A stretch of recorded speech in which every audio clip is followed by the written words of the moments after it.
Saludos a todos ustedes de parte de mi esposa y de su servidor.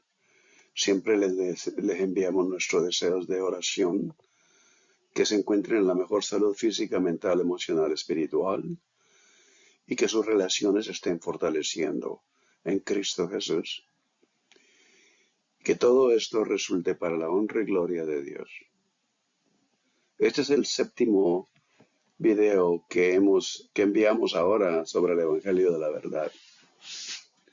Pero este video es conclusión de esto.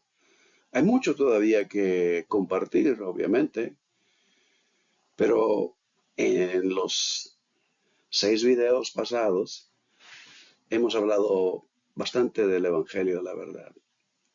Si ustedes toman el tiempo, pueden regresar a repasar porque van a haber muchas cosas que de repente pueden surgir en el momento de volverlo a escuchar una segunda vez. Adentrarse en el Evangelio de la Verdad es entrar en un texto que no tanto enseña como recuerda. No te dicta qué creer, sino que te recuerda lo que siempre estuvo ahí siempre presente, creación que somos nosotros a la imagen y semejanza de Dios. Pero estuvo sepultado bajo el ruido de un mundo que se ha olvidado de sí mismo. Y es el contexto en el que hemos nacido y que nos ha formado. Si ustedes recuerdan que el llamado de Jesús fue: el que quiera seguirme, tome su cruz, niéguese a sí mismo y sígame. La realidad está en que Jesús llamaba a negar todo lo que hemos adoptado a través del camino de una jornada en la que hemos vivido en una profunda amnesia espiritual de las cosas de Dios. Entonces, eso quiere decir que el Evangelio de la Verdad se distingue extraordinariamente de todas las demás escrituras antiguas que hasta ahora se han descubierto. Su enfoque no reside en la historia de seres humanos concretos ni en una lista de leyes que te dicta. En cambio, invita al lector a una experiencia directa de la conciencia divina, un estado de ser profundo. El texto establece inmediatamente desde el principio su tema central con una promesa poderosa. El Evangelio de la Verdad es gozo para aquellos que han recibido del Padre de la Verdad, Dios mismo, la gracia de reconocerlo. Y hasta ahí, de conocerlo, es gnosis, de donde viene la palabra gnosticismo. Es una revelación que solamente Dios nos puede dar. No es un discernimiento intelectual, es una revelación de algo que ha estado en el interior de uno como hijos, hijas de Dios, y que nos despierta a una realidad mucho más profunda y tremendamente amplia de la verdad. El Evangelio de la Verdad traza un mapa espiritual completo. Muestra el camino a cada ser humano desde un estado aterrador de olvido en el que todos nos hemos encontrado hacia una realidad despierta de plenitud. Jesús, el Verbo. En el Evangelio de Juan, en el principio era el Logos. El principio era el Verbo, el principio era la palabra, Logos quiere decir palabra, y este era con Dios, y todo lo que fue creado por Él. Jesús el Verbo es el guía en esta jornada, aquel que revela esta verdad. Este texto explica su transformación a través de una rica colección de metáforas poderosas. Nos encontramos con el libro vivo escrito en el corazón de todo ser humano, el libro de los vivientes. El pastor que busca a su oveja perdida, el dueño de casa que rompe vasijas imperfectas y el gran misterio del nombre divino. Esta jornada de despertar no culmina en una reflexión silenciosa. Convoca al alma iluminada que ha llegado a la plenitud de entender la divinidad en una manera transformadora, que ha llegado al corazón de Dios, capítulo 1, versículo 18 del Evangelio de Juan, en el que el Verbo nos ha mostrado el camino a regresar. Yo soy el camino, la verdad y la vida. Y por lo tanto, el Evangelio de la verdad culmina y convocando al alma iluminada a una vida de compasión activa. Aún aquí en la tierra podría ser, a convertirse en una fuente de luz para los demás. El Evangelio de la verdad comienza con una afirmación audaz. Si ustedes quieren hacer anotaciones de esto, sería muy provechoso porque siempre la pueden recordar. El Evangelio de la verdad declara, el olvido es la raíz del sufrimiento. En lo natural lo hemos experimentado con nuestros seres amados que han llegado a una tercera edad. Pero en lo espiritual es tremendo porque hemos nacido con una amnesia en nuestra alma de las cosas de Dios. Se nos tiene que haber indicado y guiado en todo. Por lo tanto, no el pecado, ni el castigo, ni el fracaso moral, sino el olvido. El olvido es el sufrimiento. Y recordar es nuestro verdadero origen. Recordar nuestro verdadero origen es la salvación. Imagina que todo temor que cargas, toda herida a la que te aferras y toda sombra que acecha tus días provienen de una amnesia primordial, la amnesia del alma. El olvido de dónde vienes y de quién eres realmente bajo las capas de personalidad, condicionamiento y dolor que hemos estado llevando a través de nuestra jornada terrenal. Génesis capítulo 3, los delantales que nos ponemos. Este texto del Evangelio de la verdad surgió del misterioso mundo del gnosticismo, el gnosticismo cristiano primitivo. Una tradición que creía que la humanidad porta una chispa de la plenitud divina, el pleroma.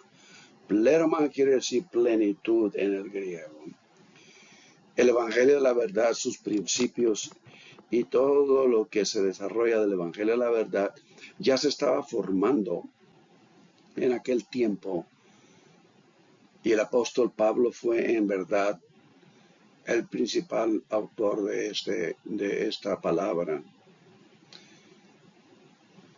Este pleroma, la chispa del pleroma oculta en el cuerpo del polvo y memoria. Según este evangelio, Jesús no vino simplemente para ser adorado, vino para recordar, para llamar al alma a reencontrarse consigo misma, para rasgar el velo de la ilusión y reconectar a la esencia, la fuente de la vida, al verdadero corazón del Dios mismo, del cual nunca estuvimos verdaderamente separados. Por lo que hace este evangelio sea aún más extraordinario es su tono. No es un texto que inculca temor, sino resplandor. No habla de ira divina, sino de reconocimiento divino. No de juicio, sino de reencuentro. Y eso está nada menos que en la parábola que está en Lucas capítulo 15, del versículo 11 al versículo 32. Es bastante extensa esta parábola. Si ustedes se dan cuenta, cuando el hijo le pide al padre su herencia, en la tradición judía le está diciendo, muérete, muérete para que yo tenga lo que tú me vas a dejar. Porque eso no se reparte en el judaísmo a los hijos, sino hasta que los padres dejan de vivir aquí en la tierra. Por lo tanto, él sale y despilfarra todo, pero nunca dejó de ser hijo. Eso está en el versículo 24, cuando el padre lo ve, corre y lo abraza, se cuelga de su cuello y lo besa y lo abraza, no importa si olía a cerdo o no. Y él dice, porque mi hijo, él continuó siendo siempre hijo. Pero lo más interesante que relata Jesús en esta parábola es el versículo 17, que conecta con el Evangelio de la verdad nada menos. Porque si ustedes ven, y dice, y volviendo en sí, el versículo 17, volviendo en sí es y reflexionando internamente quién era, se acordó que en la casa de su padre había abundancia y que él era el hijo y que el dueño de toda esa abundancia era su padre. Se recordó y empezó a regresar. Es exactamente el relato de la jornada del Evangelio de la verdad. El Evangelio de la verdad es un evangelio escrito para quienes sienten que algo en el mundo no termina de encajar, para quienes perciben que la realidad es más profunda y extraña de lo que aparenta en la superficie, para quienes han sentido, aunque fuera por un instante, que la vida no es solo una historia de la carne humana, sino una historia de retorno, de restauración. Y en este momento es donde yo quisiera compartir con ustedes el cuadro que los niños hicieron en el hospital de los niños. Pero antes de ir allá, yo quisiera que examináramos el texto de la parábola. Cuando él estaba lejos, lo vio su padre y fue movido a misericordia, y corrió y se echó sobre su cuello y lo besó. Yo no veo ahí juicio, yo no veo ahí condenación, sino gozo y alegría de tener de regreso a su hijo. Mas era necesario hacer fiesta y regocijarnos, porque tu hermano está muerto, era muerto, ha revivido, se había perdido y es hallado. Estaba extraviado prácticamente, pero nunca dejó de ser hijo. Y esa es la condición del ser humano. Desde la cuna hemos nacido en una plena amnesia de nuestra alma. Todo se nos tiene que enseñar. Tenemos que aprender cómo vivir. Y por lo tanto, en ese sentido, los niños del hospital muestran el cuadro. Los niños que tienen los pisos 8, 9 y 10 del hospital de los niños, donde cada piso tiene un promedio de 60 a 80 pacientes. Y todos ellos, niños pequeñitos, desde bebés prácticamente, desde criaturas pequeñas de 3, 4 años, hasta jóvenes, aquellos que han logrado vivir más años de los que se les pronostican y salen de ahí y regresan de nuevo a sus tratamientos. Para mí fue muy duro. Yo estuve ahí 12 años trabajando con estos niños, pero también con los adultos, con los veteranos, con el hospital de adultos de cáncer también. Era la ciudad médica de la Universidad de Oklahoma. ¿No?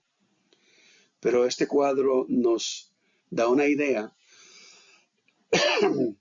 qué tan quebrajado quedó el alma del ser humano cuando se ve en el espejo.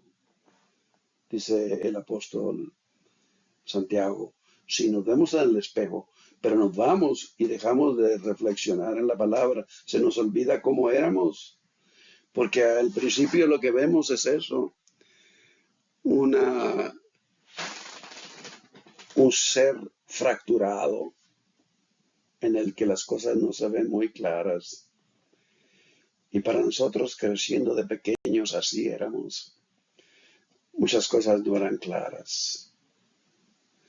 Pero en el Evangelio de la verdad, el papel de Cristo no es quien ofrece un sacrificio, sino quien revela la verdad.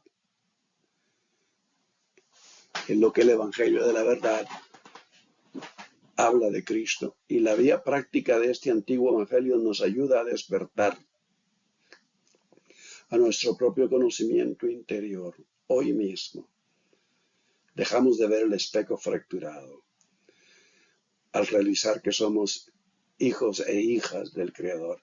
Al escuchar o leer este Evangelio, el propósito final no es solo que comprendas el Evangelio de la verdad, sino que sientas cómo éste invoca intensamente a algo que muy intensamente ancestral en tu interior, algo paciente, algo luminoso, algo que se niega a olvidar tu verdadero nombre. Para comprender más profundamente el Evangelio de la verdad, tenemos que ir al contexto del segundo siglo. Debemos entender primero el mundo en el que fue inspirado, el contexto histórico en el que fue escrito. Un mundo fracturado en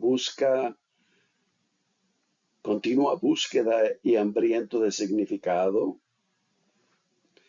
y propósito, situado en una encrucijada entre las antiguas tradiciones místicas, una gran diversidad de religiones y la creciente ola de la religión institucional del imperio. Una época en la que el cristianismo aún no se había consolidado como una fe unificada, y eso era lo que Constantino continuamente enfatizó a los líderes de la iglesia. Quiero unificar el imperio, por lo tanto voy a adoptar la religión cristiana para que siempre en lo que el principio de Jesús, del Cristo, que sean uno, cada uno de los cuales interpretaba de manera distinta la vida y el mensaje de Jesús en ese tiempo. Había dioses para todos, pero muchas veces teníamos que aplacar a los dioses, se tenía que aplacar en aquel entonces, segundo siglo. Respaldaban primordialmente la monarquía porque eran autoridades que Dios había puesto en ese lugar. Entre todas las diversas grupos cristianos que existían, algunos lo veían como un profeta, otros como un ser divino y otros más como un revelador cósmico descendido de reinos más allá de las estrellas. Entre ellos surgió un maestro brillante cuya influencia moldearía el alma del gnosticismo. Él fue el que pasó tiempo con los discípulos de Pablo y recibió toda la enseñanza del apóstol Pablo, aparte de leer sus cartas. Pero el apóstol Pablo era muy gnóstico en su entendimiento. Y esta es una idea más o menos de Valentín,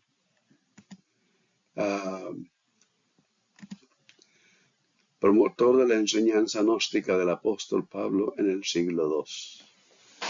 Él nació hacia fines del siglo I, pero al nacer las cartas del apóstol Pablo era el único evangelio que existía.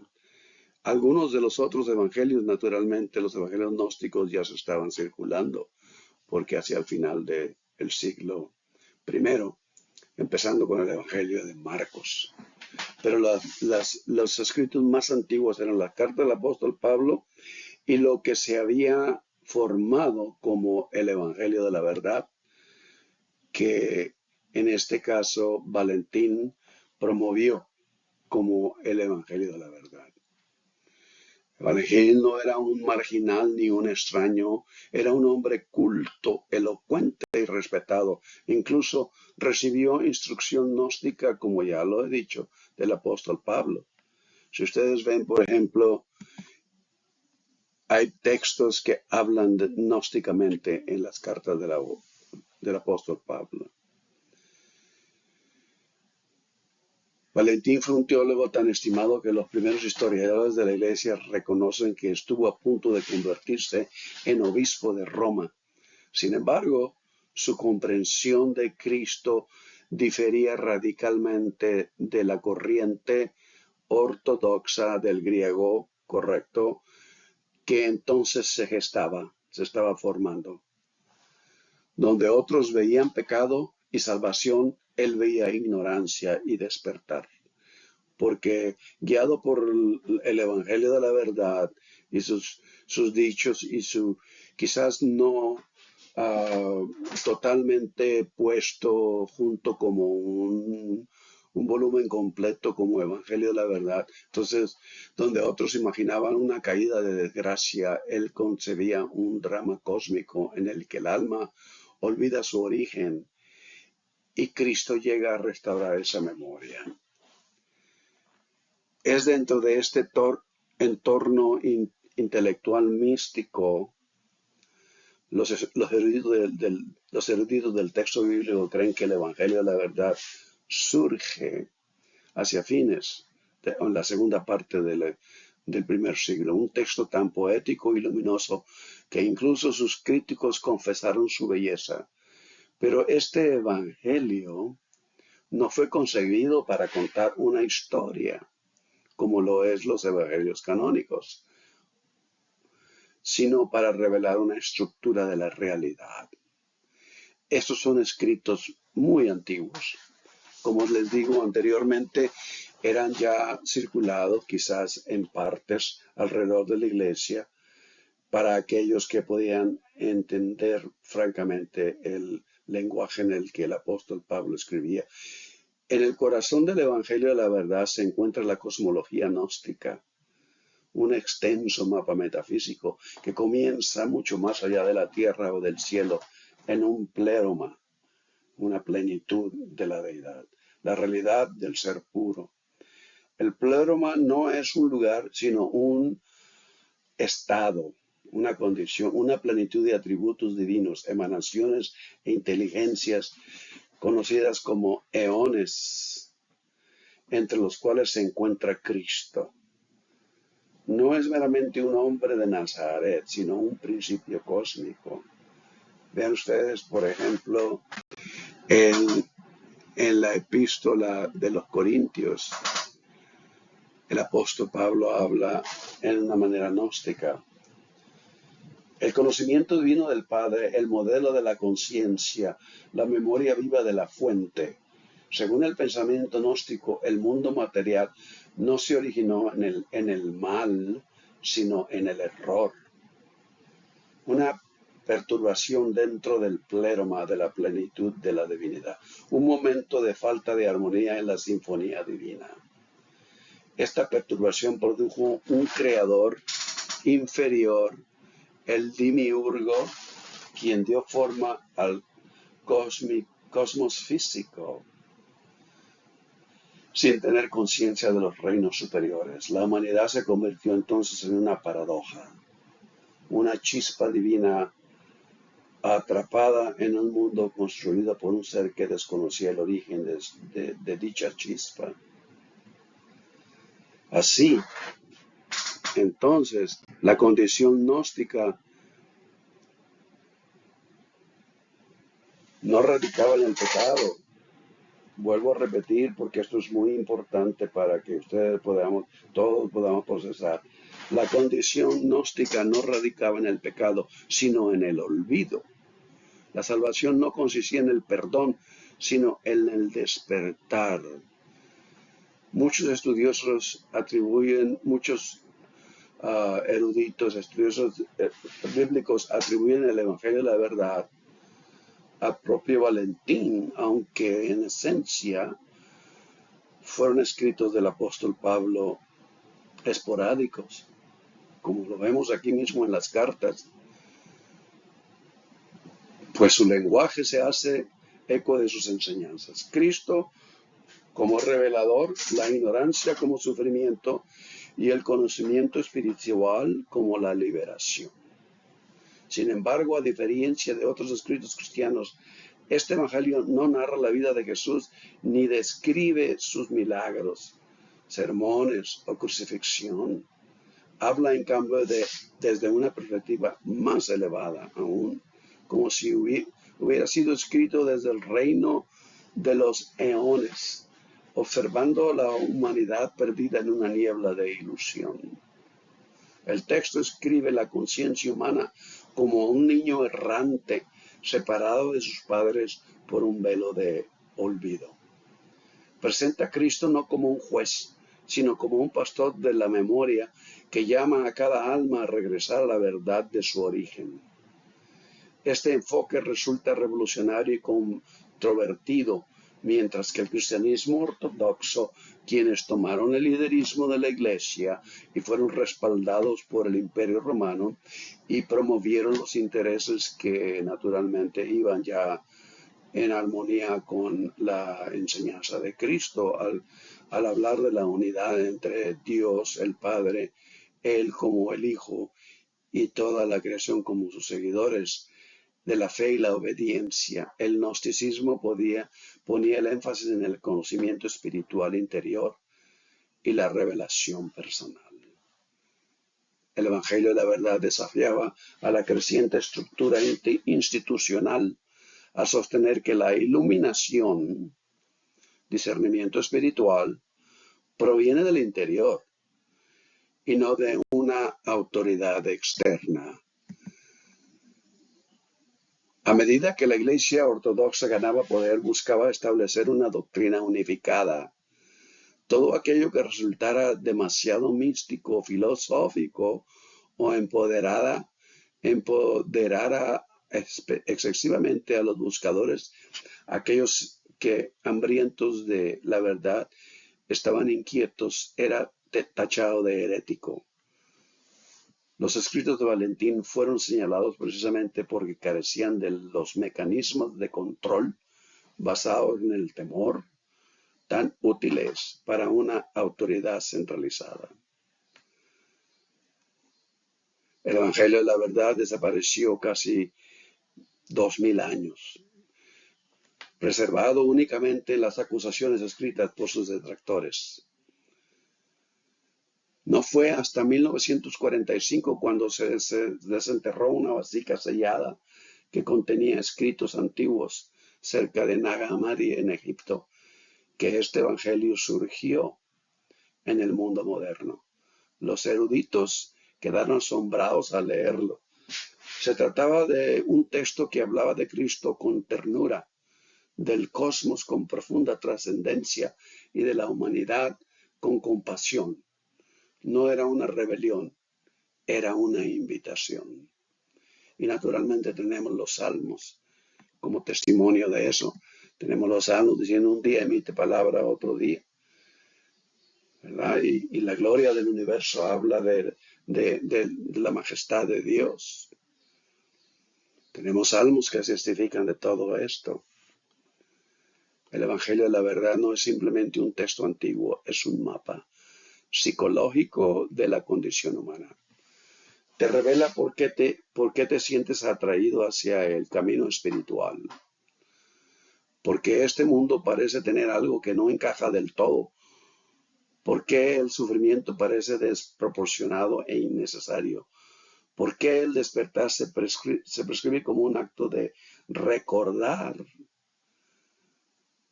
algo que ya conocías? ¿Y por qué la búsqueda de sentido no es opcional, sino inevitable? Todo esto relata el Evangelio de la Verdad. Este Evangelio se dirige al que busca, al herido, al curioso, al inquieto, al místico, aquel que no puede aceptar el mundo tal como es o tal como se presenta a simple vista. se dirige a ti y a todo ser humano. El Evangelio de la verdad, pero en esencia continuaremos esta reflexión en el próximo video. Bendiciones, paz y descanso en Cristo siempre. Amén.